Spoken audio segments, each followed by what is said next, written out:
Hi everyone, it's Sol here with RADD Ohio with the lovely Aphiniti. Hi. So excited. Ohio's own artist from Cleveland, Yes. correct? Yes. And we are just so excited to catch up with you, see what you've been up to. You recently released a new album. But first, let's go back to the beginning. Let's talk about the roots. Yes. What made you first get involved in this crazy music industry? Honestly, I come from it. My father loves music. My cousins, they all did music. My cousin had a studio called Second Flow Studios, and he recently passed. God rest his soul. But my dad, he used to rap with my cousin, and he wasn't really like into it heavy, but he always had a flow. You know, like he always just knew how to flow. So we would like ride to school, and on the way to school, he just started like playing songs. And he started making his own words. And I was like, well, what's this? This is not the song. What's this? And so it felt good to actually remix another song. So as we'd be riding to school, I cut the flow and I never let it go. I was like 6. It was like about first grade. And that was when you were on your way to school? Like, was that kind of like a family tradition? Pretty much. My dad would take us to school, me and my two brothers. My brother Darnell and Duran, he'd take us to the studio. I'm trying to go to the studio. Look at me. Right. School, not the studio. He'd take us to school. He'd take us to school, and we listen to like Outkast. I remember Elevators being like the first song I ever like freestyle to. Me and you, like that was like the first one I ever freestyle to. And then after that, like he would just play like even Michael Jackson songs, and we'd just make our own lyrics, and it just gave me the desire to want to always like change the narrative, you know, to always want to try to change the narrative because I don't always agree with the narrative. I'm always just so blown away. Like, I've been listening to some of your freestyles, and I don't understand how it's humanly possible that somebody can like think of things so quickly, and they sound so good, and like as a female they're very relatable. So I've really enjoyed discovering you and getting to listen to you. It's a very, very big breath of fresh air. Has there been any other artists besides like your family that have been a big core inspiration for you? What? Yes. Of course. Loaded question. Tupac definitely is like a huge inspiration. He was just like a revolutionary, and he was so thoughtful with his words. He always took his time when it came to like threading the needle with it was like sewing. He would like sew letters together, and just feeling. I remember listening to I listen to Dear Mama because that's like one of the most relatable songs for me in particular. And every word was like, oh, this is my life. Like, this is really my life. And he made it feel like you were there, you know. Not only Tupac, but Prince. I love Prince. I love Michael Jackson. I love Missy Elliott. Like, Missy takes the cake. Missy takes she's awesome. Legendary. Missy crazy. Hit him with the he. She be wild and she wild. So, like, Missy, I'm heavily influenced by hip-hop in general, and even... like all music. I just love all music. So I can't really pinpoint like who's the direct influence. Like overall, I have to say it's the collective of just good soulful music. Yeah. Taking what you like from each artist and then incorporating that as your, and that's, I feel like, what a true artist does. You take bits and pieces and then you figure out, well, where do I stand in this? So what was that moment where you're like, okay, I have this musical background with my family. I really like freestyling. I want to make this a career. When did that turning point go for you? I was going to Lakeland and Lakeland Community College, and I remember like falling asleep in class, and it was just like it was the only class that I really liked, gathered something from was philosophy. That was like probably the only class. Interesting. You know, that was like the only class that made sense. Like everything in there made sense, but the rest of them were so weird. And I just remember, like, why am I paying for this? Like, what am I doing? You know. So I was working at the hospital, and me and a friend just went to like a little hangout, and she was like, "Man, my friend the best rapper on the planet." He was like, "Man, I'm like, she's right. I actually am. I am. You know, I am. You know." And I just freestyled there, and then I just remember like all these people just coming around me, and they were saying like, where's your music? Like, how come you don't rap? This had to be about 2012. They're like, what? Why don't you rap? Like, you're too good. You're supposed to rap. You're supposed to make music. And I got out of the thing of wanting to rap, and I started making songs. I started making actual music, you know. And like writing? Writing. Okay. Writing, you know. Like, I always freestyle. A lot of my songs are freestyle. Some of my best songs are freestyles. But just composition of songs in general. I had to take a second before I said I want to put some music out here. Let me figure out how to actually compose music and not just, you know, run off and say the first thing that come to my mind. So there is that difference, because I was going to ask, before you go into a freestyle, do you ever have things in your back pocket, or is it really just word vomit?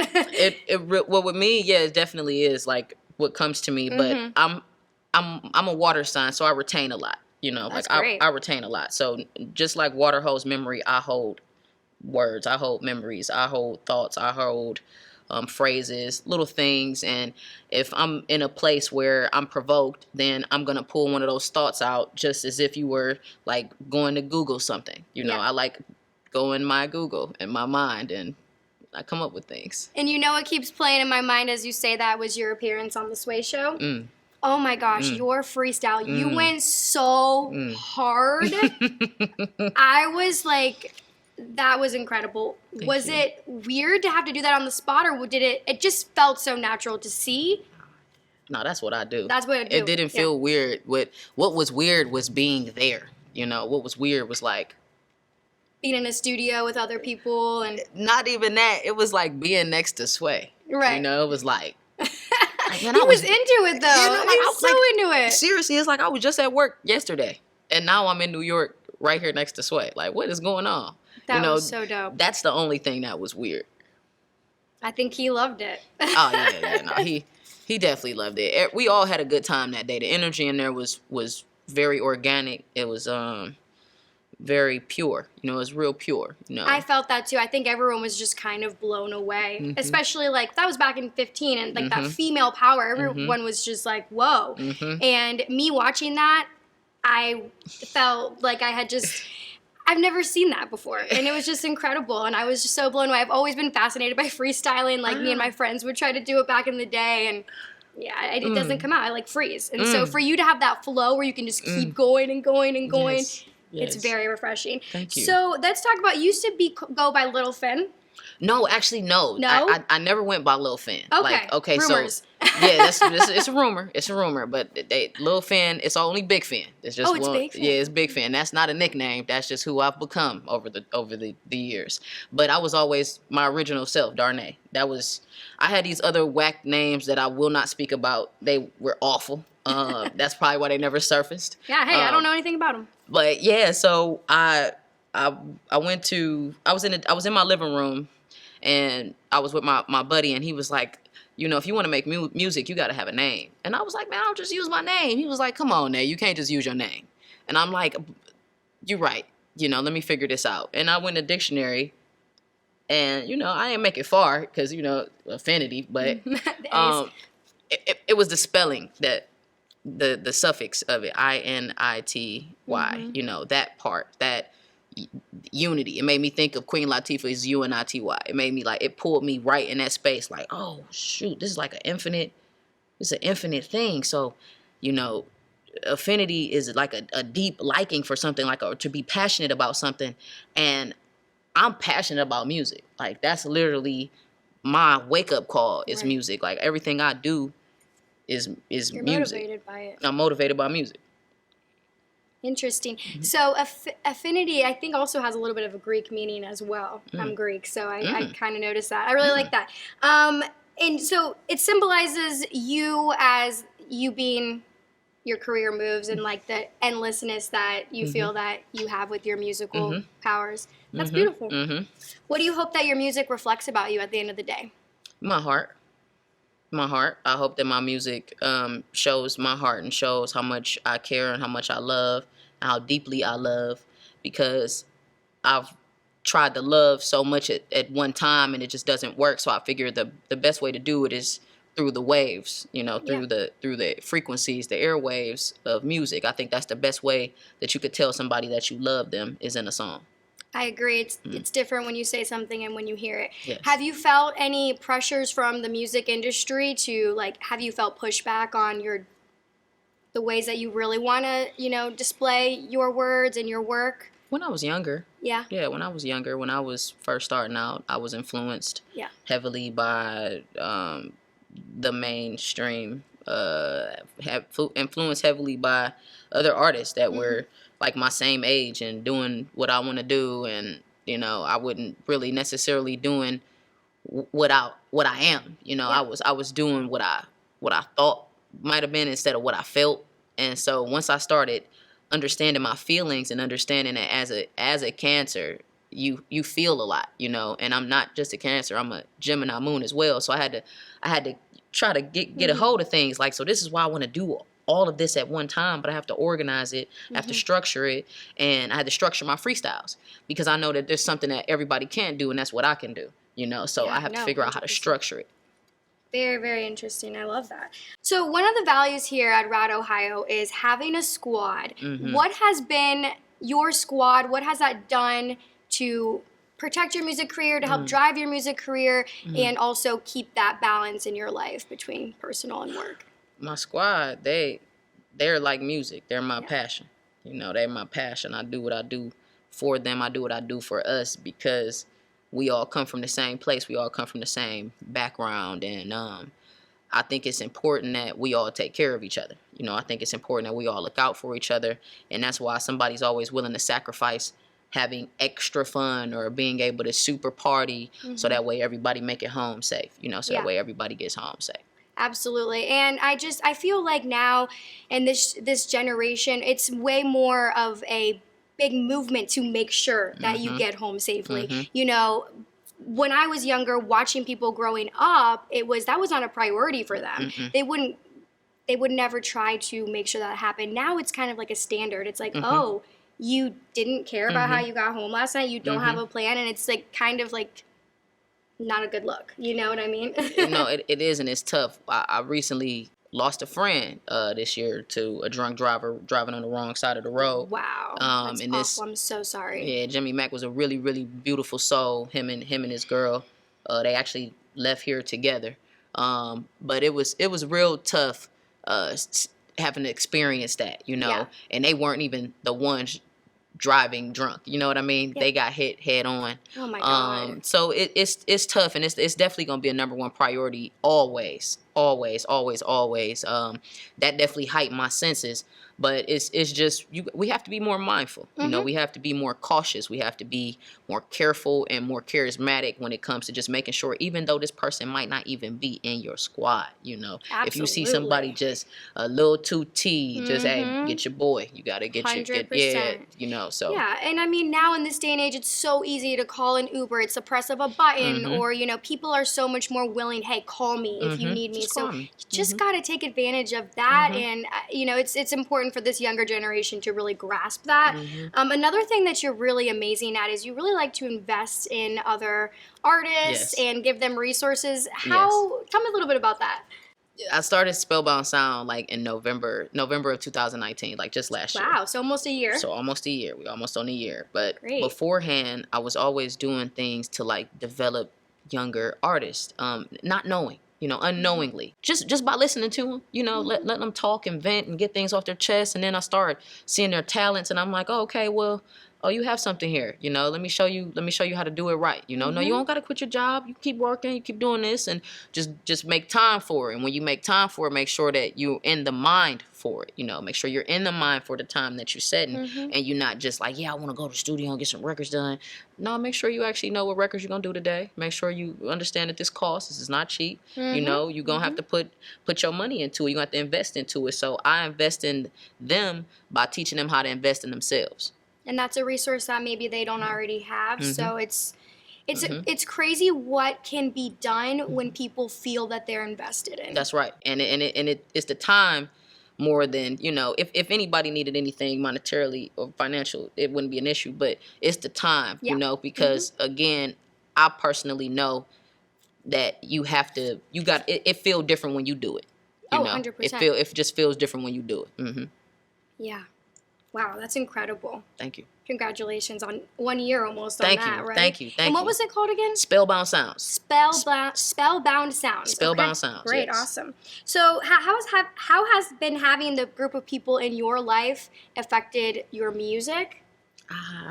Oh wow. Oh, it's been a great effect. Honestly, before I put out Fountainhead, we were doing trial runs. Yeah. And my buddy Brent, who's here with me now, he picked out a lot of the beats that I was experimenting with. Him and my sister, they picked out a lot of the beats that I would experiment with just to kind of get my flow back, because I took a little hiatus. Yeah, like every artist. Yeah, just to center myself and reconfigure things and defragment a little bit more than anything. And the beats that they were sending me was like, I'm like, oh, this is not my normal. It's not my normal, but this is what the people like, you know, because I'm accustomed to making music that I feel, and I have to sometimes understand that I can be moody, you know. So my buddies taught me how to kind of come out of my mood and create a new mood. So they've been heavily influencing me, especially now with the new music that we're making with Clay Bama and Champion Sounds. Lord Neek, we've been producing a lot of different records that are kind of other than what you're familiar with. And that just shows how much you're growing as an artist, and that's incredible. Thank you. I'm really looking forward to hearing your new stuff. Thank you. Now, what do you genuinely like to do better, freestyling or writing? This is tough. This is tough. It's like asking a basketball player, do you like the pull-up or the behind the back? Or I guess, what do you like about each one? Well, honestly, I can say that I do love to freestyle, but I like to compose. I do like to compose. It's something about when you centralize a feeling, when you kind of have the melody and it's like, okay, now I know what I want to do, and you can build around it. You know, making a song is like building a house. You know, yes, and honestly, it's like making a child. You know, it's really like the ultimate form of creating. Same thing with freestyling, but you got to be mindful of you freestyling. You can kind of make that one kid that be acting up sometimes. You know, so you got to kind of be aware of what you're filtering in that moment. So I think when I write, it's, you know, I love to write. I mean, I'm a writer. I like to write, you know, so. I love that you do both. Thank you. Thank you. So how long does it take you to make a song, if that's a fair question? I'm actually, my timing is getting better. I'm kind of at about, so this is where it's tricky because of the ability to freestyle. Because of the ability to freestyle, I can make a song in 30 minutes or I can make a song in 3 hours. It just depends on how driven I am to complete it. I say that, but I've finished the record in about 30 minutes. That's probably like my time so far. And it's kind of crazy because when you're freestyling, you don't get the time to like nitpick, and it always turns out so good. And then you're writing and you're like nitpicking, you're like, but why? When you know it, like when you freestyle, it sounds so good, but it's probably just a mental thing, you know. It comes with. I also have Capricorn and a couple of planets, so basically, I can be a little anal. A little bit, you know, like I can be a little tight about how it comes off. I got to make sure that the I's are dotted and the T's are crossed. And statistically, you know, I guess the songs, they kind of have stats, you know. I have stats with my records. It's like I get very analytical with these songs. So that's where it's like, I like to freestyle, but we going to write this song. We're going to write this. Very well-rounded. Thank you. You're welcome. So let's talk live music. You obviously have this explosive energy. Like I said, seeing you perform is just incredible. What do you really want that to translate to your audience and to all of your fans? Like, what do you want us to feel? I want you to feel these massive vibrations. I want it to feel almost as if the earth is shaking, you know, as if like you want to be there. You want to be there. When it's live, it's like I study live music a little bit more than I study like the pre-recorded records, because it's a different emotion that you get from the record. It's almost like you get what they couldn't do in the studio. So it's like I'm giving you the B-side. You know what I mean? Like when you perform, it's like I'm giving you the B-side. So I think I want my audience to feel like held. Like I'm holding them, you know what I'm saying? Like you with me, like we get very intimate. And if you wanna jump, you can jump, but just know I'm gonna catch you. I love that. One of the things that I've just learned about you right now is that you are very into horoscopes and your sign. Yes. How Yes. has that shaped your career? And how does that help you? Oh, astrology's played a huge part in who I'm becoming, because I'm diving deeper into who I am supposed to be and who I always saw myself to be. So now I'm comparing them and seeing that I wasn't too far off track. The paths are parallel. So now it's about that alignment. It's about coming into alignment. So astrology has definitely helped me get into alignment, because I'm a Leo rising. So I'm kind of like a show out a little bit. So that's kind of where it feels good. Yeah. Yes, you know, but I can be shy a little bit too, you know. So it's like, you just, you know, it's like big cat energy, but it's still like, it helped. The astrology helped me balance my divine feminine and my divine masculine energy. I think that's probably the best way I could put it. Yeah. I love that. It just seems like it has guided you into so much of who you are as an artist and keeps you centered. Yes. I love that. Yes. I'm a Scorpio. I know, scary. Water. So you've had the opportunity to perform at the Rock and Roll Hall of Fame. Legendary. That was insane. Tell me about it. That was insane. It was like, boom, boom, boom, boom, boom, boom, boom, boom. I'm getting anxious just like thinking about it. Oh my gosh. Like, I don't get nervous, and I don't want to say that I was nervous, but I did get a little anxious. I got a little anxious, and I kind of didn't anticipate it to be so much love. And because, you know, again, we've had so much separation with everything that's going on this whole year. It's like we've all been separated, but for a moment in time, we were all together, you know, and it was like we all together and we here for each other.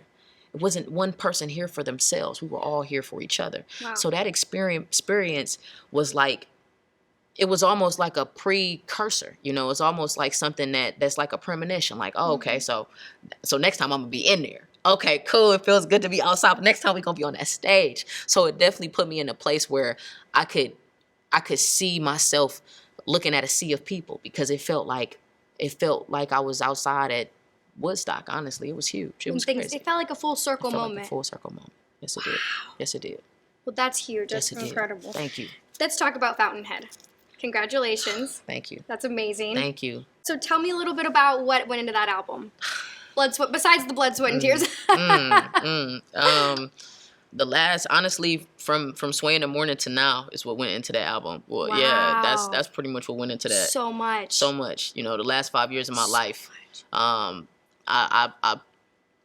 figured out a way to put it in 7 songs. You know, I figured out a way to sum myself up in 7 songs. It was pretty much a lot of the lessons that I've learned, a lot of the things that I've experienced, the people that I've shared my heart with, and people that have shared their heart with me. It's like it's a reflection of almost everyone that I've came in contact with over those last 5 years. It's like a lot of these situations that I was confused about, and I found myself like at a real low, you know, like at a low. It's I was in a dark place like around 2016, 17, just because, you know, when you do certain things, you have these accomplishments. It's just like something's supposed to happen next. Yeah. And I had to understand that my path, that wasn't my path. You know, I had to take myself out of myself, you know, astral project in a sense, and really kind of see, okay, you got it, but you got to slow down, because you see that you can do things. You can do whatever you want, but you have to do it the way you want to do it. You know, you can't do it the way someone else wants to do it, because that doesn't serve It's not gonna be you. me. It's not gonna be me, you know. So I figured out who I was, and around that time, Jada actually of Indie Media, Jada called me, and she was like, "What are you doing?"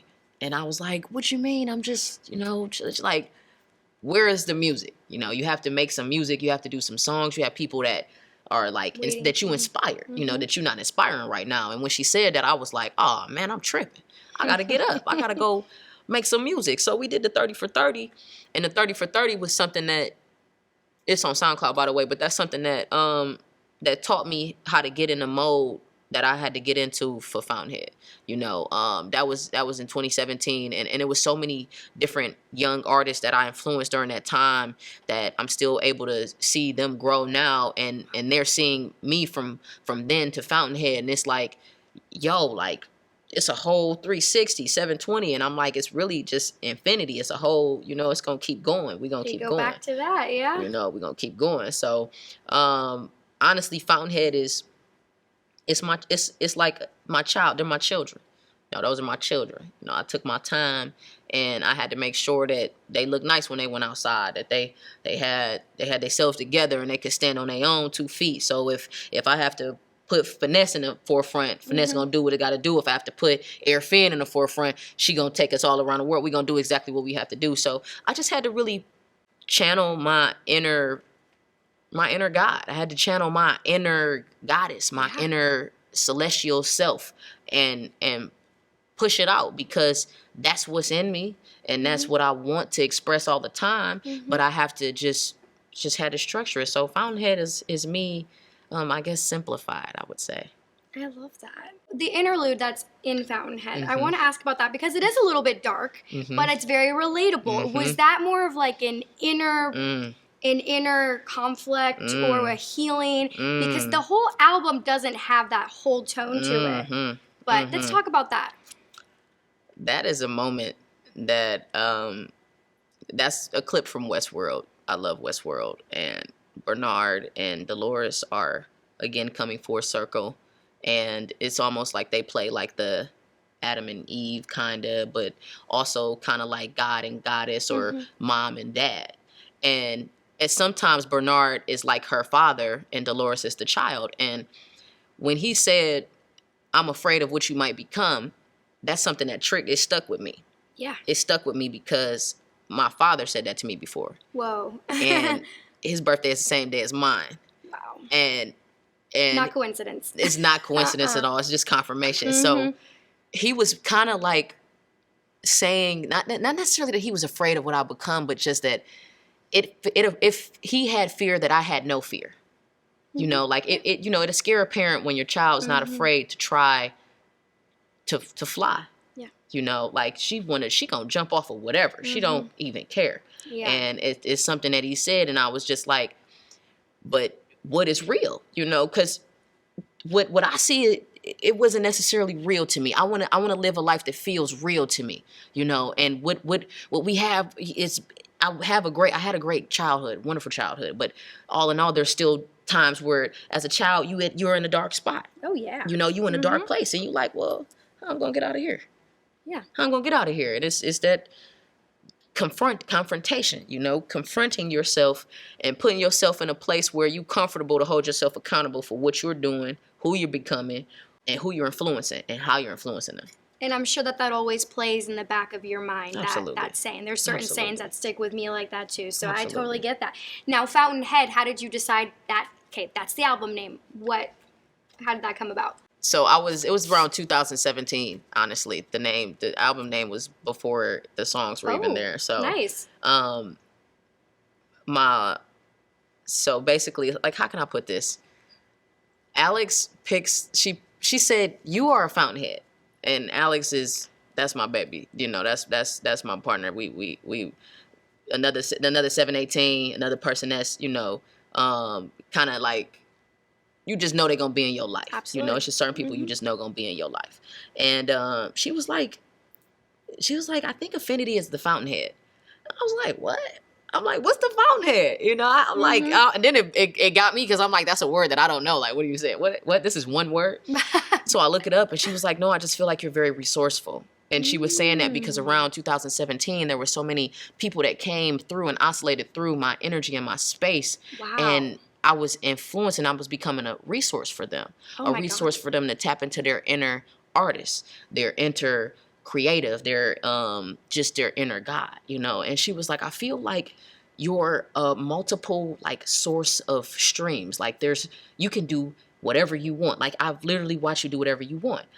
And not just what I want, but what I put my mind to, And she was like, everybody that come around, you kind of like help them open their mind. And I said, well, that's just because of the people that have influenced me. Again, I would take you back to Brent and Jada and, my sister, a lot of people that are in my life. They just open my mind. It's big expansion, and I'm going to teach you what I'm learning. Wow. And so the Fountainhead is like me really opening my mind and teaching people that if you open your mind and access like those memories, you got to clear out that trauma. You got to clear that stuff. It's like clearing a cache in your computer. Yeah. You got to clear that stuff so you can move faster, so you can think faster, think more clear, and be more clear, be more agile in your thinking pattern. So wow, I can't imagine how much that has influenced your career in a positive way. I mean, yes. having that, you are so in touch with yourself. Yes. And that is incredible and inspiring, not to mention, wow. Thank you. And I mean, yeah, people listening to your music can definitely feel that, including myself. Thank you. So you just released Finesse a few months ago, the music video for that. Any plans to do any new videos? I know 2020 is switching up the game, so. Well, actually, we do have plans for a new video. Okay. October 2nd, we'll have something new for you very, very soon. Okay. It's actually a visual for Propane. So we did one for Propane, and I have a couple other. I mean, we got some stuff in the cut. You know, Tell me all the secrets. Come on. See, so you trying to get in my soul. Hold on. I'm trying to make you slip over here. You see what I'm saying? I have something special coming very soon. I know it's gonna be. I think the best way I can put it is it's gonna be a bright winter. You know, we're gonna have some. It's gonna be a bright winter. It's gonna be a bright winter. We have some good vibes, some real soulful vibes, some full vibes. You're gonna love it. We're gonna need that with everything going on in 2020. So I'll be counting on that one. Yes. So you've talked about how your friends and your team, everyone has such an impact on Aphiniti as an artist, as a whole.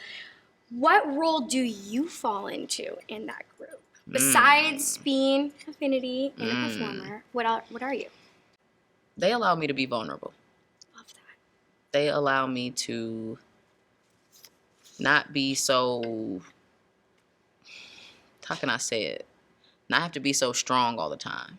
You know, I can rely on them. You know, I actually believe in them. They inspire me. You know, they allow me to become this butterfly that I've turned into. You know, they watch me go through the darkest times in my life, and they allow me to go through that, and they're there for me. So the best thing I can say about my squad is they let me be a baby. You know what I mean? They let me be a baby because I've always had to be so mature at such a young age. My life started off very, very fast. Wow. And they kind of just make me feel like just relax, you know, like just sit down, put your feet up, you know, hey, we'll cook today, you know, everything's gonna be cool. So that's incredible. Not everybody has that, and it's great that you can inspire. Oh, I love that. Getting that emotions going. Sorry. So at RADD Ohio, we are all about making a plan to get home. Yes. What's the biggest message that you could tell like the younger generation about how important it is to make sure that you do have a plan and how it can, you know, affect you if you don't? I know you've already talked about your friend. Yes, it's important. One thing I will put emphasis on is take your time. Don't rush. Don't rush. Don't feel like you have to rush to be outside. Don't feel like you have to rush to feel those third dimensional, like, to basically, I know we suppress these desires, but it's like, don't rush to like feed them, you know. Just take your time. Take your time. If you're going to go outside and hang out with your friends, just make sure that somebody is responsible, that somebody is driving. I think when you're younger, you should delegate 2 sober rovers. You need at least 2 people to make sure everybody's going to be good, because that's a great point. You don't want to lose somebody young. You don't want to lose any of your friends. You want to share this experience with your friends. So I suggest you all take your time, designate a driver, drive safe, seatbelts, all of that, and then have fun. And no texting and driving. Yeah, no texting and driving. Don't be texting and driving. Thank you so much. That was an incredible conversation to have with you. Thank you. Any last words before your performance? I think my last words will be, get out of your head and into your heart. Take your time, free your mind, and align your soul with your goals. Love that. Thank you so much, Aphiniti. Thank you. It was such a pleasure. Thank you. Thank you.